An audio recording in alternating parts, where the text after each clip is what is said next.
And so in our discussion, I came to the conclusion of something. How many times have you felt like God isn't there, or he's not listening, or you're disappointed in God, or whatever the feeling may be, you just come to this idea that, God, are you real? Not even that you're real, not even that you're questioning whether or not God is real, but you're questioning where he is. And in the moments of that questioning, you start to find yourself frustrated, and you find yourself angry, and you're going through all these sets of emotions. It's good to know that we're not the only ones that are affected by that today, isn't it? It's good for us to know that, because when we read through Scripture, we're going to see this as we start in Mark chapter 9, we're going to see that there's a group of people that's upset and they're frustrated. And so with that being said, we're going to, Mark chapter 9, starting in verse 14, it says, "And when they came to the other disciples, they saw a large crowd around them and the teachers of the law, and they were arguing with them. And as soon as the people saw Jesus, they were overwhelmed with wonder, and they ran to greet him." And so before we continue, we got to stop and ask ourselves, why were these people arguing? Why were they frustrated? What was going on in the moment? As we'll see as we're going through the text, that there's this boy that's been possessed by a demon.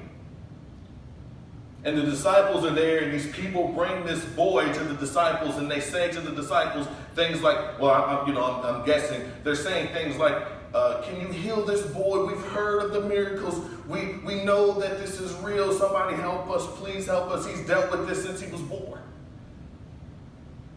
But the disciples couldn't get rid of the demon. And so because of that, the people began to get frustrated, because in their mind they're saying, I had this hope that I'm searching for. I had this thing that I'm trying to grasp, and I've heard the stories of this Jesus that you proclaim. But when we need him, he's not there for us. I don't know if you've ever been in that place, but if I'm speaking honestly with myself, I've been there. And I have other pastor friends of mine that tell you that they've been there. And I know in the church, that's not the thing that we want to do. We don't want to show people our moments of weakness. We don't want to let people know that there's a chink in the armor, that we're vulnerable to something. And so we hide those things, and we come in and we smile and we go through the motions and we sing our songs and we say amen and do all the things that we do, because we don't want people to know that we're hurt. We don't want people to know that we're disappointed. But if we're honest with ourselves, I think that some of us would say, you know what, Pastor Michael, I am frustrated. I am hurt that God feels like he's not there. Feels like he's not coming through for me. And it's all right to feel that way. Sometimes it's even safe to say, Pastor Michael, I live in that place. I can tell you I've been there. There have been moments in my life, and my wife can tell you that when we first got married, things were hard. And I would pray and I would ask God, where are you at? And I felt like I wasn't getting anything from him. And my wife would tell you she was praying and she felt like she wasn't getting anything from him. But we had to keep continuing to believe that God was going to come through. And here we are 5 years later, and he's still blessing us. But it's okay to say, sometimes I live in that place. And so here we are in this story, and they run up to Jesus and they're thinking maybe hope is finally going to come. And Jesus asks them the question that anyone would ask in this moment. He says, what are you arguing with them about? And in verse 17 it says, a man in the crowd answered, Teacher, I brought you my son, and he's possessed by a spirit that has robbed him of his speech. And then whatever it seizes him, it throws him to the ground. And he foams at the mouth, and he gnashes his teeth, and he becomes rigid. And I asked your disciples to drive out the spirit, but they could not. Now imagine what that looks like. Here are these people that they walk with Jesus every single day. They eat with him, they drink with him, they sleep with him. They do all of these things that they do, but yet when it comes time to show the fruit of their walk with Jesus, they can't come through. Imagine what that would look like to somebody in the world. To say, here you are, this Christian, this person that believes in God, you've seen the miracles, you've heard the stories, all of these different things, but yet Where's the fruit when the fruit needs to be shared? Where's the fruit? And so because of that, here's this man and he says, yeah, I'm angry. Yeah, I'm upset because I know that you've done this before. I know you've done this. We read about this in Mark chapter 1, very beginning of the book. Jesus heals a person that's possessed with a demon. And then we read about it again in chapter 5, where Jesus heals someone that's possessed by a demon. And so here we are in chapter 9, and they're trying to figure out, why was it true then, but it's not true now? Why was it happening for them, but it doesn't happen for me? These things aren't adding up. And so Jesus' response, and I love Jesus' response right here, because Jesus didn't respond with them the way that we usually hear about Jesus. This so everything is candy cane and roses and dandelions, and oh my goodness, I just love you so much. That's not what he did. Jesus, in fact, he gets bold and he gets stern with them. He says in verse 19, he says, you unbelieving generation. He says, how long shall I stay with you? How long shall I, and this is key, he says, how long shall I put up with you? How long shall I put up with you? Does that not tell us that Jesus is at the end of his rope? Imagine what's going through Jesus' mind. Jesus knows he's about to die. Jesus knows that his moment is coming. And he knows he doesn't have much time left for these people, for his disciples. And yet they still don't get it. They still don't get it. And so Jesus in this moment, he shows us his frustration. And I love it. I've heard a pastor say this. He said, as Christians, we've come to this place where we believe our walk with the Lord is this neutral place. It's this neutral thing. And we've come to this place where we believe that, well, if I love God and I'm going to church and I'm praying and I'm doing all the things that I'm supposed to do, then he's going to be happy with me. But in those moments when I don't follow him, and when I don't do what I'm supposed to do, or I'm not quite strong enough, or I don't quite get it, that he's just sitting there and he's saying, okay, that's fine. I'll just wait for you to come back. And he has his hands behind his back and he's just sitting there waiting. That's not the case, though. The Bible teaches us that this God that we serve, he has emotions, he has feelings. The Bible talks about it as God being a jealous God, or we read about the wrath of God, or we read about the love of God. We read all these different emotions. And right here, here's Jesus showing us his emotions. He's saying, how long do I have to put up with you until you grasp what's going on? This is bigger than my life. This is bigger than my moment of just being here with you. There's more at stake that's going on. This is a battle for eternity. And I don't have time to keep walking with you through things like this. And out of this frustration, he just says, bring the boy to me. And so in verse 20, it says, they brought him. And when the spirit saw Jesus, this is what the spirit does. It says, it immediately threw the boy into a convulsion. And he fell to the ground and he rolled around, foaming at the mouth. Why do you think the demon did that? He did that because he understood who he was up against. And that's something that we can take with pride in knowing. We can carry that with us because we can understand that the same way that the demons trembled when Jesus stood before this boy, he's the same Jesus that operates in us today, if we allow him to. We don't have to be defeated by our sin. We don't have to be. Jesus is the same today. And so the demon throws this boy onto the ground and he begins to convulse and he does all of these things as a way of saying, oh crap, here it is, it's over. This was a fun ride, but now it's done. He's foaming at the mouth. And Jesus asked the boy's father, he says, unfazed by what the demon just did. Remember that. Unfazed by it. He says, how long has he been like this? And the dad answers him, he says, from childhood. And it says he's often thrown my son into the fire or to the water to try and kill him. Imagine what that would be as a parent. Just sit there and see your son or daughter under attack constantly and there's nothing that you can do. Now imagine this. Does it just have to be an oppression? Does it just have to be when a demon is attacking? What about those moments when your child is in a relationship that you know they shouldn't be in, and regardless of what you say, they're not listening to you, so there's nothing you can do? How does it make you feel? Does it make you feel like you're weaponless, defenseless, whatever the story, whatever the term? We can feel that way, but here's this man that he knows where to go in those moments when he feels weak. He comes to Jesus and he says, but if you can do anything, take pity on us and help us. And again, Jesus unfazed by how the man's talking to him. Here's this man opening up his soul to Jesus. And Jesus' response is, if you can. Now, how does that add up? Here's this man, Lord, I've watched my son getting thrown in the fire and a demon trying to kill him ever since he was born. And Jesus' response is, and so what do you want me to do? Do you think I can do it or do you not? Everything is possible for one who believes. That means in that scenario where your child's in a bad relationship, they're in a bad job, you find yourself in those situations. You don't have to stay victim to that, because we serve a God that's greater. Jesus says everything is possible for the one who believes. It doesn't mean it's going to happen.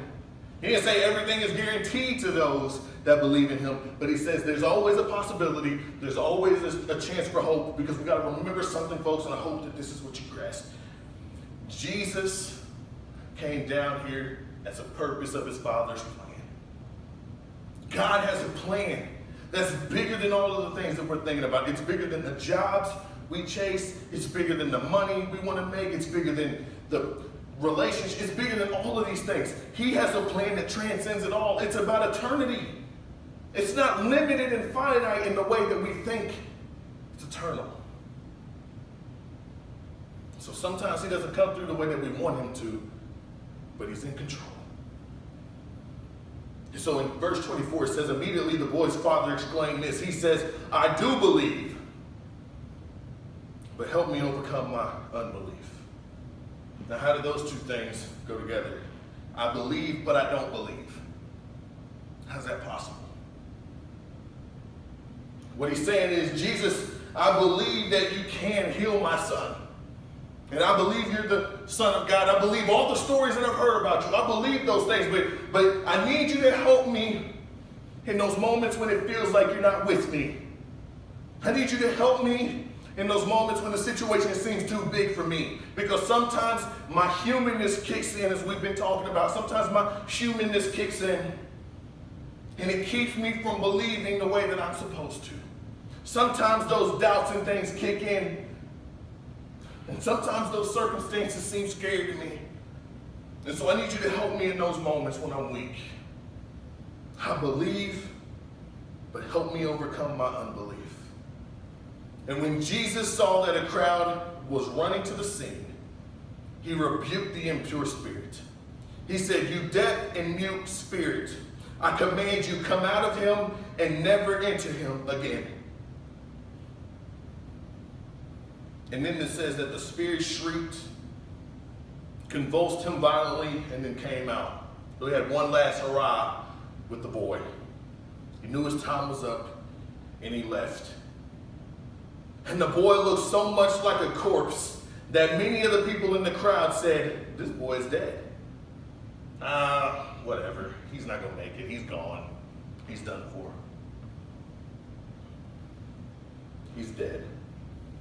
But Jesus took him by the hand, and he lifted him to his feet, and he stood up. Now think about that. Jesus just talked to them about their unbelief. He just talked to them about their unbelief. He just witnessed this demon run away, and yet they still couldn't believe what they saw. They couldn't grasp it.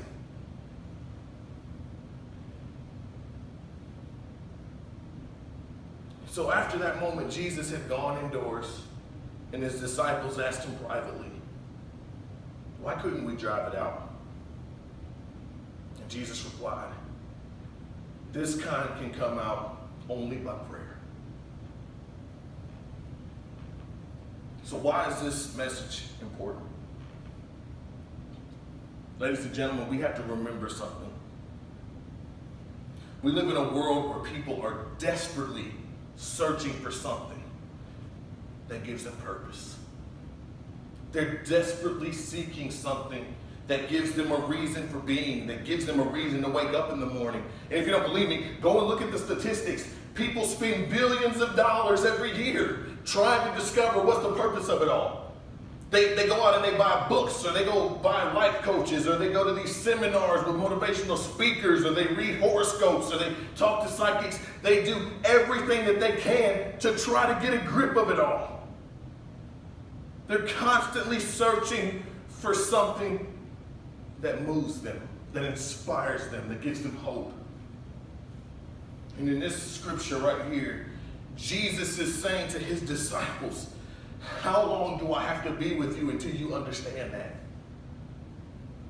People are looking to you to be the light. They're looking to you to be the place of hope. That's why the Bible calls us to be salt of the earth. It calls us to be the light at the top of the hill. It doesn't do that for no reason. It does that because people are looking for hope. But instead, what do they get from the church? And it's not every single church, but if we're just looking at church in the capital C, what do people get from that? They get pain. They feel rejected by the church. They've been hurt by the church. They look at Christians and they hear these Christians speaking this stuff to them that says, you're so horrible, you're so bad, God doesn't love you, you're going to hell. It's God, Adam and Eve, not Adam and Steve. I mean, we hear this stuff every single day. And so what's the world doing? They're looking at the Christian and they're saying, you're a hypocrite. Because you're in the same boat as me, but yet you stand up on your stages and you sit in your church pews and you pretend that you've got it all together. You pretend that you're better than us. You're a hypocrite. And so though the world is desperately searching for something, they're not going to the church to find it. Because think about this. When Jesus would walk the crowds in the Bible, it tells us that people would rush to be near him. It tells us that people would fight to be in his presence. They would push through the crowd. It talks about the woman that crawled on the ground just to touch the hem of his garment because she knew that there was hope there. When was the last time we saw people beating down the doors to get into the church?